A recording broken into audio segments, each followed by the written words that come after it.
All right, listen up. Have you ever been guilt-tripped into wasting your time on something utterly pointless when you could be building your empire? Yeah, me too. Let me tell you about the time I had to ditch my passion project to hang out with some dudes who thought Tombstone was more important than success. The art project, a leap of faith. Picture this, 21 years old, fresh in art school, and full of reckless ambition.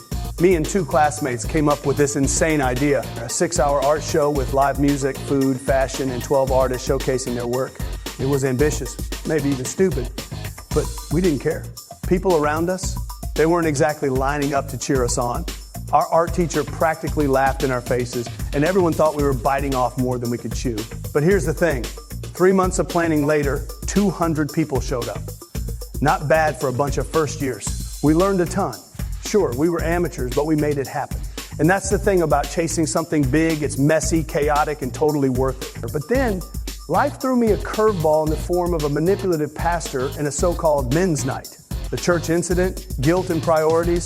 So here I was, a week away from launching this massive event.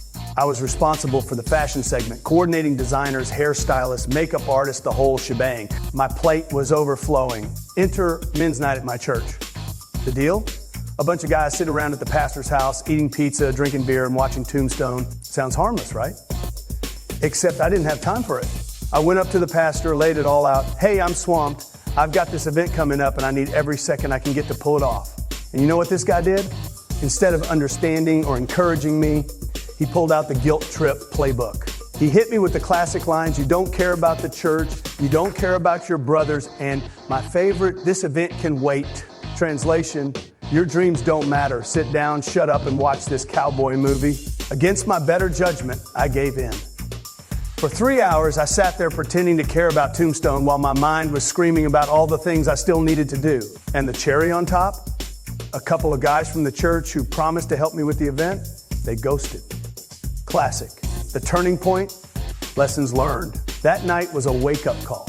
Sitting there watching Kurt Russell play a gunslinging badass, I realized something. Nobody else was going to prioritize my dreams for me. If I didn't take control of my time, everyone else would, and they'd waste it on stuff that didn't matter. Here's the cold truth. When you're chasing something big, whether it's a passion project, a business, or your own version of success, people won't always get it. Some will guilt you, some will mock you, and others will flat out sabotage you, whether they mean to or not. And yeah, it sucks to disappoint people. It's uncomfortable to say no.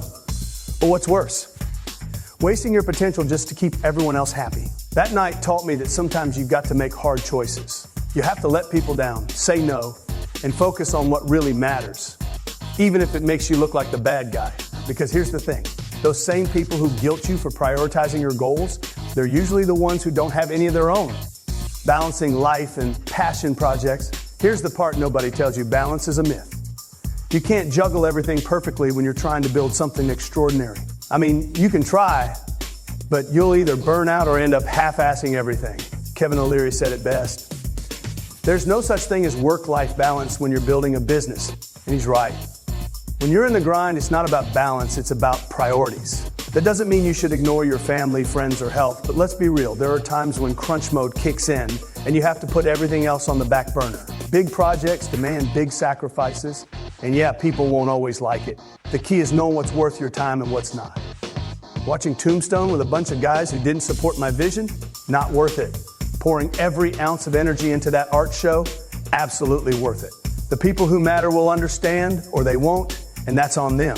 At the end of the day, you're the one who has to live with the choices you make. Make sure they're the ones that get you closer to where you want to be. Final thoughts? Choosing your priorities? Here's the bottom line.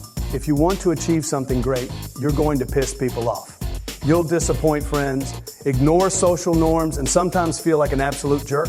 But that's the price of ambition. The pastor, he could have said, wow, you're 21, organizing a massive event and chasing your passion, or go crush it. But no, he wanted me to validate his idea of what mattered, and that's the trap. People will project their priorities onto you, guilt you into playing by their rules, and make you feel small for thinking big. Don't fall for it.